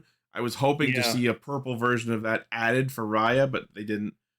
They did add one of him in a civilian form earlier in the sequence, but it wasn't as prevalent throughout the entire sequence as I would have liked. But you know, maybe we'll add one later. So yes, now we're gonna get a couple episodes of kunai meeting the other Gavans. Next week being Samurai meets Ninja, which is gonna be very fun. Oh, and also Hatsune wants to experiment on Reiji and sticks a needle in him. That was an interesting bit of lore to learn about Reiji. He's afraid of needles, which I guess same. All right. Any other closing thoughts on the episode? No, like Kunai. Sorry, I just said much this episode. It's just like I don't know. Like when I was watching it this morning, it was just like I don't know. I was just kind of like zoning out for a lot of it, just because like I could see everything that was happening and going on, but just like I don't know. This show's been really hard to like not like grab my attention, but just like there's just so much that goes on that it's just like it's hard to like remember everything. So I don't know. But like I did enjoy the episode. Like Kunai's an interesting character, but I think I'm just like so like fixated on Kiki. I just want more Kiki. So understandable. I love Kiki and Kodo. I think this episode in particular was pretty simple to keep track of for me, which is good because when things get complicated, I start to have trouble. Yeah. All right. All right. Feature topic. All right. Featured topic. What theme could I have possibly used? I don't know. Rider song? I don't know. So, sorry that I'm kind of getting low in energy. I'm starting to feel a little bit ill, but I'm going to power through it and we're going to get through this. Yeah, you got this, bud. Kamen Rider Eins with Girls Remix, the culmination of the Girls Remix specials. Just, I don't know, like, for a finale of this, like, 3-part series, like, it was just, like, it was okay. Honestly, I think the best parts of this were all of the previous cameos because they all appeared in very interesting ways. Yeah, and like I will say, like the appearance of Nadeshiko was a nice little treat. I appreciated Nadeshiko showing up. Yeah, even though we didn't get the actress, it was fun to see her appear in whatever capacity. Was it 4? I swear it's been 3. There was the original. There was, I think, a Halloween one. I get, but I mean, like 3 parts in this like new arc of it, you know? Yeah. Yeah. This is like part 2 of Girls Remix. So the earliest thing in the episode that I want to highlight is the bit where like Nayuta's wandering around and some kid and his dad like knock a soccer ball or whatever over to her, and then because she's like a modified human, a la Shocker, she doesn't have control of her own strength and absolutely fucking Detroit smashes the ball into a nearby building. And I know this is a 20-minute fucking special, but man, did we immediately forget that happened. After the shot where she kicks the ball, the dad and son are gone. No one reacts to it outside of that shot, and we never address the damage to the building. No, it's like we don't address the buildings and that Kikin Kodo destroyed, or the giant explosion that, like, oh my god, the fucking space disaster! We've still not dealt with that. My brain is blacking that out for me, so I stop raging about it. And it's my job to keep bringing it up. Well, keep doing it. It's funny. It. I was gonna say stop it, then I'm like, no, that's good content. Keep doing it. Yeah, keep doing it. So first off, why would you leave her alone when everyone knows that she's being targeted? A, she's being targeted by the evil girl and organization. B, she is a modified human who has issues with her memory and no control of her superhuman strength. And probably a couple of other reasons that I don't feel are worth exploring, because reasons A and B are solid enough. Oh, also Yellow Buster broke out of Twitter HQ. So. Oh yeah, I forgot that's who Sumire was. Yeah, it's Yellow Buster. It's been so long since we watched the last one. I was watching this one and I'm like, why does she look familiar? I can't fucking place it. She's like 31 now. She was 17, 18 when she was doing Go Busters. Like, my God. So yeah, the bit of this series is that Sumire is reviving, quote unquote, previous riders to make them her mooks. And this special, we have the return of Reina from the Fi's Paradise Found movie, Kamen Rider Muse. Miss thinks she's like naked when she's transforming. Like, I get that that's her one character trait, so we're obviously going to do it the first time she henshins. And I'm kind of two minds on the fact that she didn't do it the second time. Because, like, if she's developed enough by the second point that she has learned to not be embarrassed by her henshin, why wouldn't she have also been of that mind the earlier time? Because clearly she has her memories intact and thus has henshined several times before. But also, the obvious answer is her character's coming back. We have to do her one bit because that is her one character trait. She also really bothered me with her first henshin sequence because, like, when she's doing it, like, she sticks her one arm, like, outwards and, like, it's sort of tilted up, and so when you see the transformation effect that's like before the armor goes on, it like angles up with her arm and it just looks very like out of place, and it bothered the shit out of me. Wow. Then she fixed it in the second henshin because she has her arm like perfectly like straight and horizontal, like straight out, and that was better looking. But the first time she has it like angled up and just so awkward. I hated it. I'm so impressed and proud of you because I didn't notice that, but that's absolutely the kind of pedantic bullshit I would notice and point out. So I'm so proud that you did that. Yeah, no, I just saw it. I was just like, no, it looks bad. also, just like, I don't know, like the suit's cool, but like when the other character in the movie fucking wore it, it just like it looked better in my opinion. Not saying like, oh, it looks better because she's like a girl with a skinny figure. It just like, I don't know, just like it's bulky armor, and I feel like it looks better when it's like bulkier. I want so bad to like the Muse suit, but the swords being on the shoulders is a bad design choice. Attack did it better. Exactly, it's the antique attack. Attack did it so much better. Well, yeah, because Attack's just better in every way. So I will say, other than the shoulders and the swords being on them, I do love the Muse suit. I've wanted a blue Fi suit forever, and Saiga has been the closest I've gotten until Muse showed up. Also, the touchscreen shit is just super cool. I love that shit. If it wasn't buttfuck $100, I would already have it. Yeah, right. And then there's just stuff like, you know, like Rene goes and she gets her fucking ass kicked, and she's like, "No, you're still gonna keep fighting." And then like, because this special has to remind us that Rene is the main character. I like that Nozomi was like the one like with her like at her bedside, because I'm like, it's fucking what's her face from Clotho from Gotchard. Yeah. So. Did they comment on that similarity when she first showed up in the previous episode? Yeah, no, they did. She's like, "What are you talking about?" And she's yeah.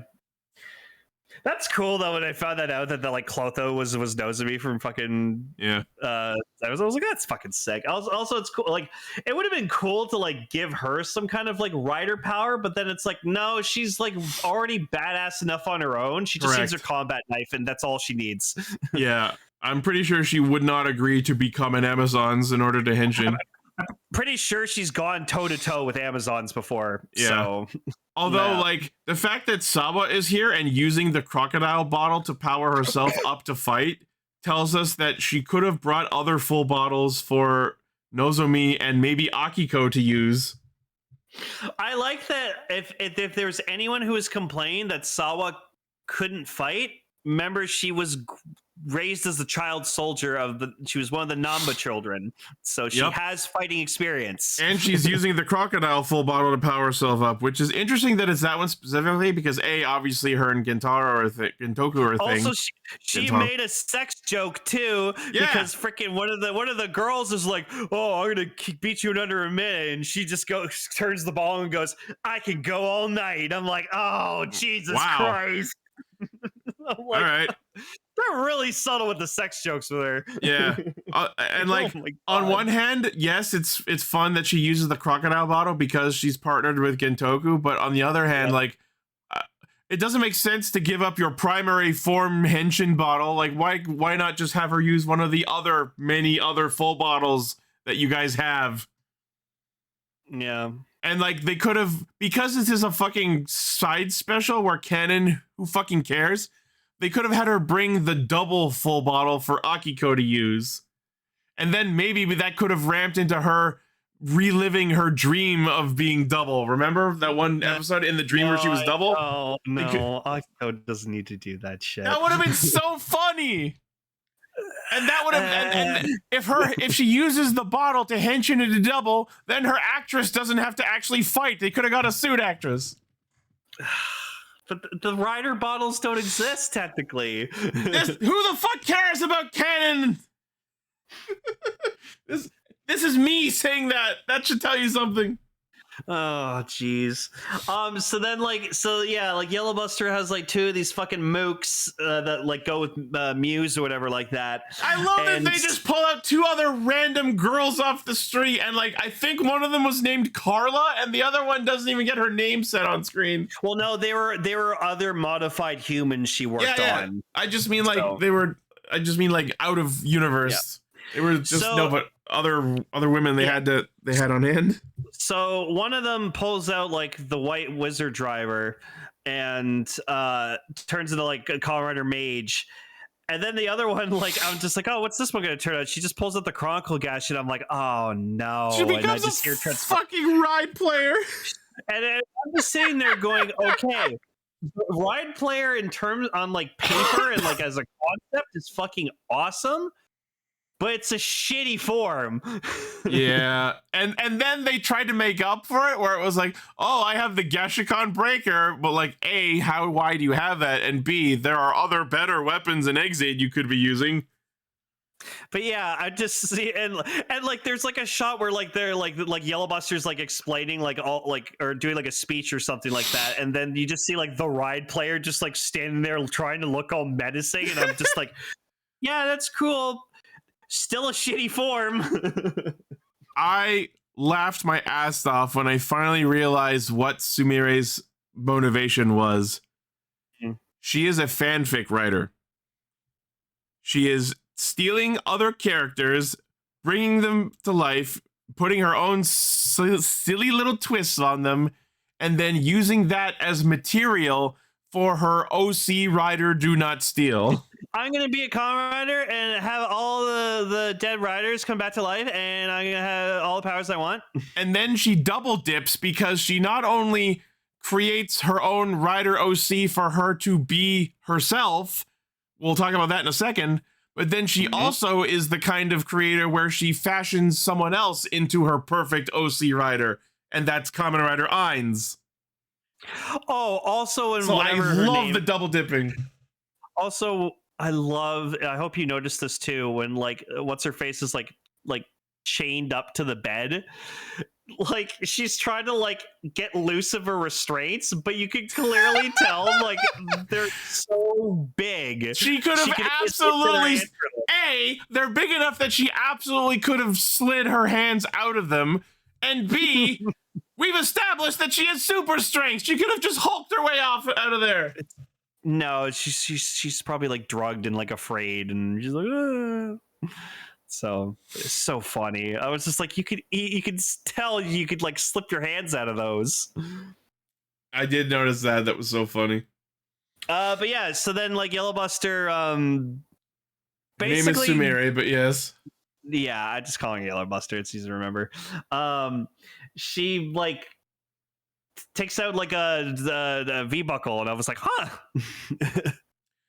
Behold, my ultimate original Kamen Rider! A palette swap of Kamen Rider FOM programmed with data from Ryuga. So instead of Kamen Rider FOM, we have Kamen Rider Fatale. But I gotta say, it looks really good in black. It does. I will say, like, forgetting any context around it, it's a great suit. It's a genius idea. I love it.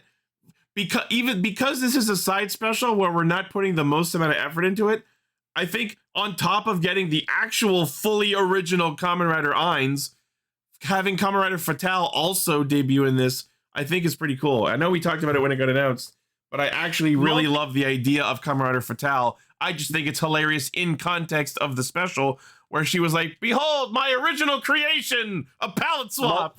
Multi, I would love that as a concept. Like she like makes all the Ryuki riders, but like with the data of Ryuga, so they're all like black palette swaps. Oh, Black Zolda would be sick. Yeah, like Dark Knight, Zolga. Yeah, no, I still think the name shouldn't have been Fatale. It should have been Black Fawn because it sounds like Black Swan. No, it's because their names both come from the term femme fatale. No, I get it, but I think Black Fawn would have been a really funny like pun. No, I understand, but I think this is way better. This actually shows at least some creativity. Yeah, but it looks sick, and they even had they had the decency to like paint all her weapons and stuff, because she uses like different like vents, and it was cool. And then she uses her final vent and advent to like summon like the advent the contract monster, and it's in black too. And I was like, oh, cool. Do we know the name of that monster? I forgot what it's called. Oh, I'm gonna look that up. Yeah, Black Ocho would just be the complete opposite. He's a super nice dude.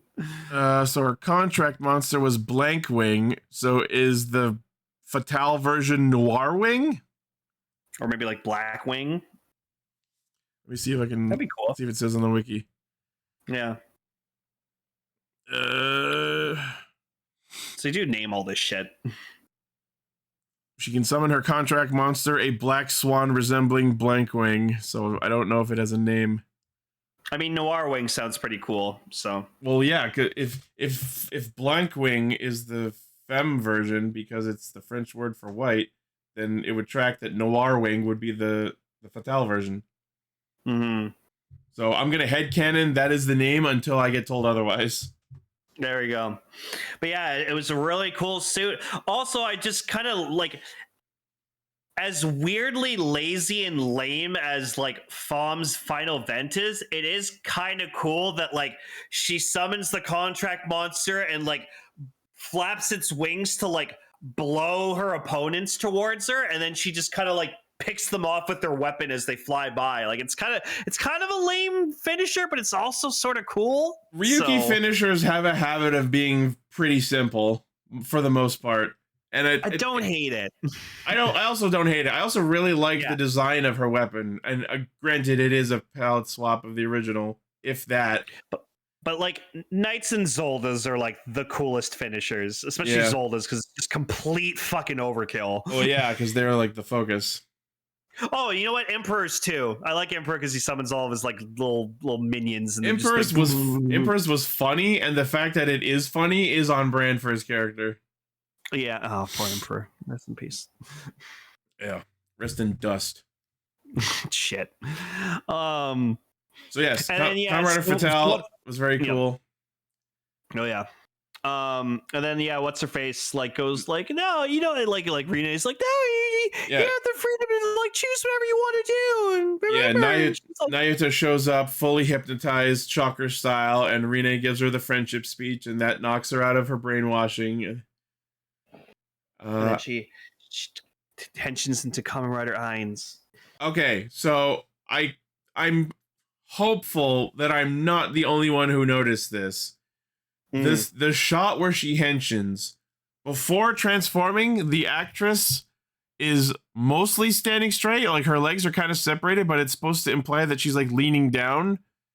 And then when she transforms, in the same pose where her legs are separated and thus is leaning down, in that pose, the transformed suit actress is noticeably taller than the actual actress, and then she stands up.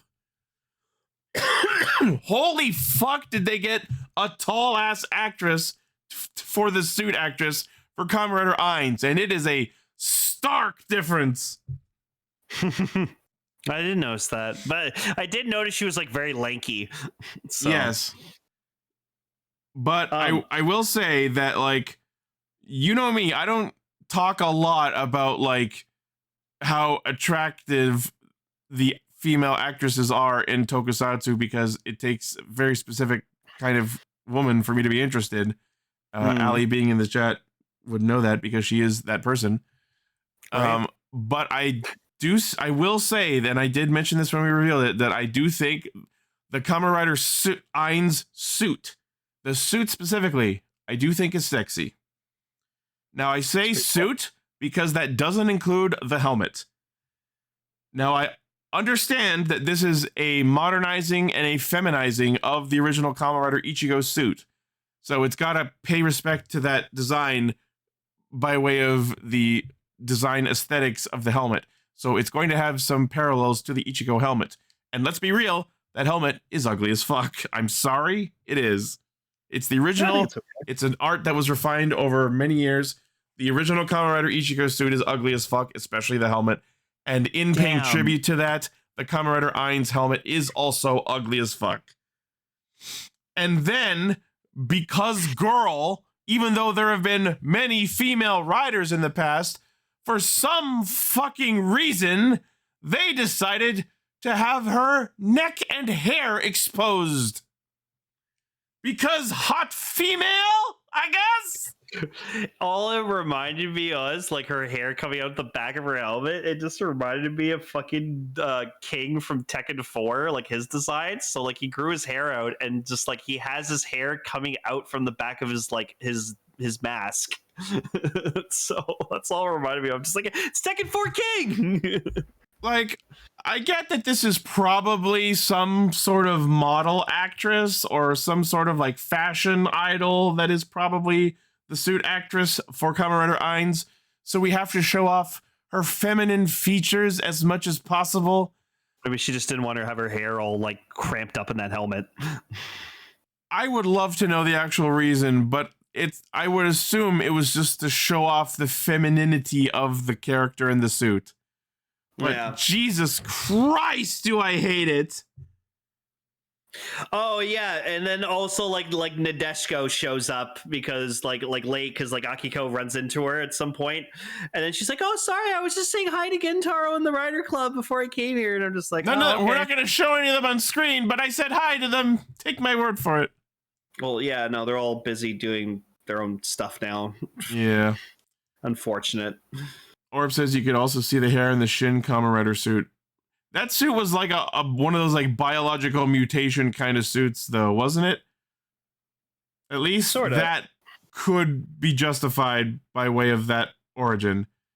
The Kamen Rider Eins suit is fully a suit that she puts on by way of henching into it. So having the neck and hair be exposed and dangling out the back is fucking stupid, and I hate it. I didn't mind it. It's okay. Also, let it be known in the Discord chat that Ali says she is encouraging me to call women hot because they are, because she is bisexual, and I love her for that. Hell yeah. Perfect woman. Perfect woman. Perfect one.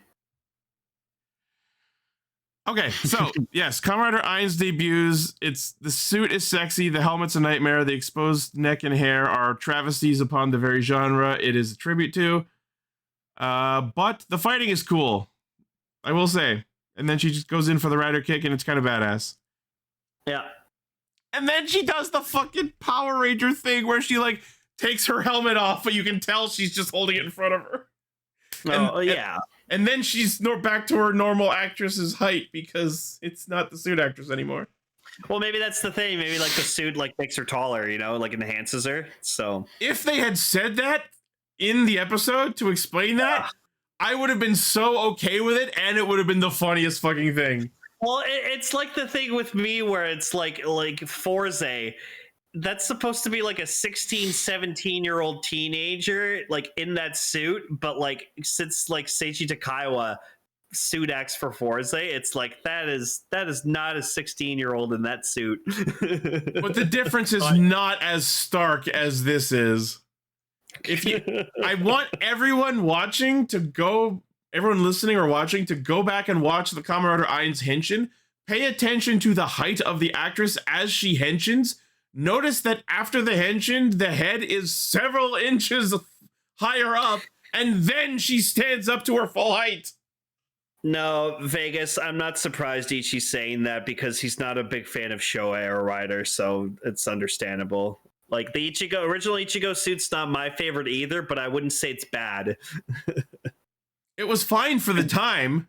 We would not have any of the cool badass rider suits we have today if it wasn't for that original suit. So I respect the shit out of it. Sure, especially the original design. I love the original design. Respect where respect's due for being the progenitor of the franchise. I'm not taking anything away from that. I'm just saying that by my standards of today, after the many years of rider and better suits, the Ichigo suit is kind of hideous by comparison. If the original Kamen Rider Ichigo and Kamen Rider Blades were both dangling off a cliff and Ichi could only save one of them, he would clearly go for Kamen Rider Blades. Wow, you really had to go that far with it?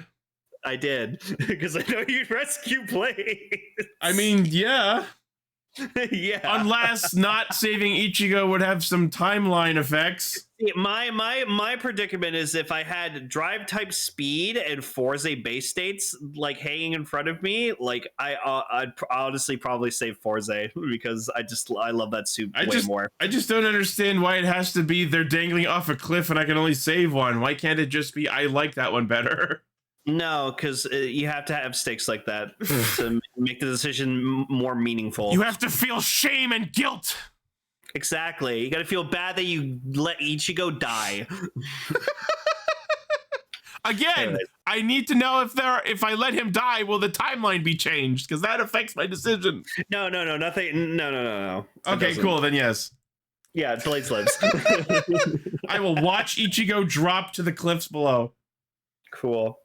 Ichi who? Ichi will watch Ichi go off the cliff. Ichi ni son. Wow, I'm not helping myself. No. But yeah, no, again, like I wasn't expecting Nadeshiko at all, and I was really happy to see her. I think it was a nice touch that she like parroted Forze's catchphrase in her own way, where it's like, let's fight at one-on-one for a little bit. And I was genuinely expecting her to immediately forget that she said that, and both of them fight her at once. But she did. She did in fact fight her one-on-one for a little bit. It was also really funny that like it's like her voice. It's clearly not the original actor, and then they flash back to when she showed up in like the Forza movie, and I was like, it's not her. It's not the Nadeshiko. Yeah. Halle made the Garo song her ringtone. Hell yeah. Honestly, like if I see the Nadeshiko belt and it's like decently cheap, I'd pick it up honestly, because like I like that it's just a copy Forza driver. It's not even a good one, but it's so fucking funny that it's the Forza driver, but we taped over two of the slots. Yeah, no, she only has rocket and radar, which radar she never uses. She only uses rocket. Yeah, which makes us wonder why we didn't just tape over all of the slots except that one, the rocket one.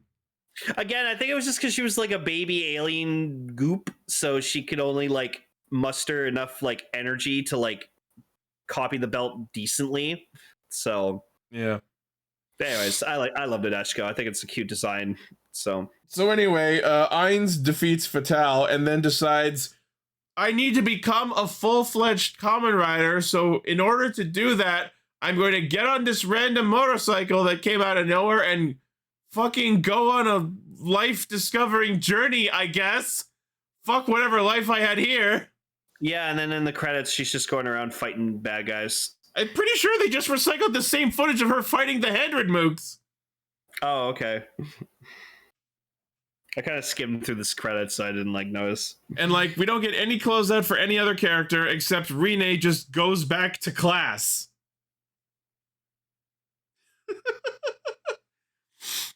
So cool, I guess. And then right at the end, there's this one screen that says Kamen Rider Eins begins. And now I'm terrified that we're going to have more. Hey, you get to see more of that sexy suit. Okay. Can we figure out the tall actress thing? Maybe she'll get an even sexier suit. The suit is fine. It's the helmet that's the problem. Okay, then maybe she'll get an even sexier helmet. Someone pull up a picture of the suit so Allie can see it. Yeah, someone pull up a picture of Eins. Kamen Rider Eins V Cinema? Fucking gag me. Oh, okay. So then we like cut to like Rene back in London because that's where like she's studying for university. Yep. And was that Hikawa's like partner from Agito? That looked like it was probably somebody, but I don't even care enough to confirm who that was. Okay, because I remember at the end of Agito, she moves to England and she's like a university professor. Oh, so that was Ozawa. Okay, it makes sense. They would have had her on hand while they were filming the Agito Superpower War film. And it makes sense in canon because at the end of Agito, she did move to England to be like a university professor. So I wonder if they're going to reference that in the Agito film. Yeah, there's the Eins suit. Oh, I hate the belts fucking on a tilt. Oh. Yeah, well, because she's got hips, I guess. Oh, I don't know if you're doing a Jackaplay. I don't know if you're doing a bit, but she's Majade from Gotchard. Yeah. Yeah. Yeah, I do like that she took her like scarf attachments and like whipped them around and fought with them. That was kind of cool. You know what she's got? She's got Sonic the Hedgehog eyes. She's got like that, like she's got that like the giant. Oh no! Eyes that like, oh, if Decker was here, he could fucking chop. Oh no! You're so right. I know what the thumbnail's gonna be. Yay! There you go. That's what it looks like. I'm like, oh, it looks like. I hate that Sonic has like that. He doesn't have like two separate eyes. It's like one giant. He has like, one giant eyeball with two pupils. Oh, that bothers the shit out of me, dude. When someone pointed it out to me, I looked at it and I was just like, I hate it. I hate it now. Gotta go Eins. That's all I see. Gotta go Eins.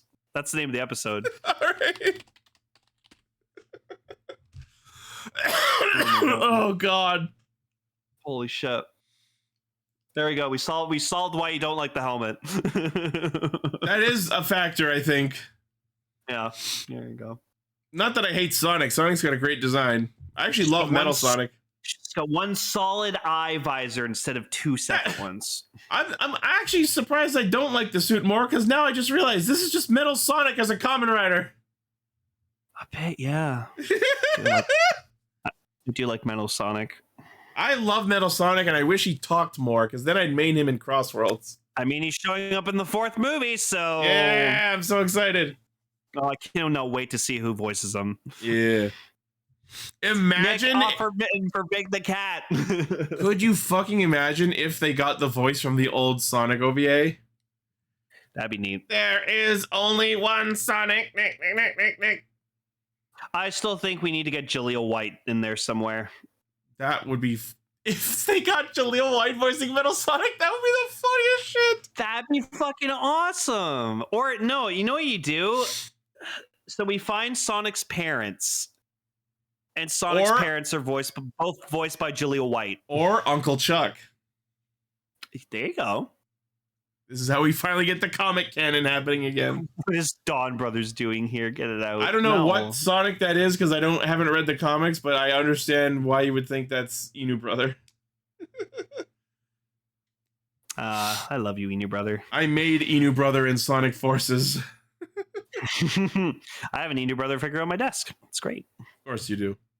He's holding his stupid ninja star. Yeah. Anyways, so that was the Eins special. I prefer Ein's Old Gone from Overlord. There, I said it. Yeah. But yeah, it was okay. If I don't see Eins again, I won't be upset. I didn't hate it. There were some fun bits in the special, but it was clearly a shallow cameo fest. Was like Kamen Rider Fatale was a really cool thing, and seeing Nadeshiko show up was really cool. So yeah. Also, Kamen Rider Hakubi, Sarah from Geats, Keiwa's sister. I believe this is the first time she got to use the ninja buckle. Yeah, I didn't like she was in this. She was just kind of shoehorned in with the rest of them at that last scene. You were a writer for one time, and you got your fucking ass whooped like every time. Although sure, it was shallow and cameo and token appearance and all that, but I do like that she got to use the ninja buckle. It was something that absolutely should have happened in the Geats series, but at least we got to see it at all. Also, I just always like hearing it go ninja. Yeah, ninja dueler. But yeah, so that was the special. It was okay. All right. Well, that is going to be Castranger for the week. Jikai Radio Sentai Castranger. I need Gar to submit to me a fucking essay in triplicate explaining to me why the fuck our feature topic for next week are episodes 1 and 2 of Power Rangers Mystic Force. Really? I know he probably talked to us about this beforehand, but I don't remember. I mean, I'm not complaining because like I've seen a couple episodes of Mystic Force, and it's not bad. I like the theme song. Theme song's really fun. Sure. I prefer the alternate version that didn't air. Here come the Power Rangers. Here come the Power Rangers. Oh, it's catchy. I will say I watched Magi Ranger was one of the first Sentai I watched, and I don't believe I've watched any of Mystic Force, so it will be interesting to watch this and see the comparisons. I always thought the Pink Ranger was cute. Is this the Xander season? Is this the one he's in? Yeah, Plan Xander. Oh, we're gonna get to see Plan Xander. Yeah, Xander's great. Excellent. Plan Xander. The Ziggy of the season. We get Korag. Oh yeah. That's Wolzard's name in Mystic Force, Korag. Yeah. Anyways, All cool, right. Good times to be had, I think, with Mystic Force. We'll see. All right. First, before we wrap up things, I want to give a shout out to our currently active patrons. That includes Blaze, Midas, Vegas Bear, Locke, whatever, and Vegas Bear again. I love you, whatever. Thank you very much for supporting what we do. Yeah. All right. As always, the source of our hijinks is castranger.podbean.com. From there, you can find our Facebook, Twitter, merch store, Discord, Patreon, all of our cool shit. Thank you all for listening, watching, liking, favoriting, sharing, subscribing, hitting the bell, and being awesome. Let us know what you thought about these episodes in the comments. Let us know what you would like us to talk about in the future. Thank you all once again, and we will see you next week, where I will hopefully not be sick. Stay sexy.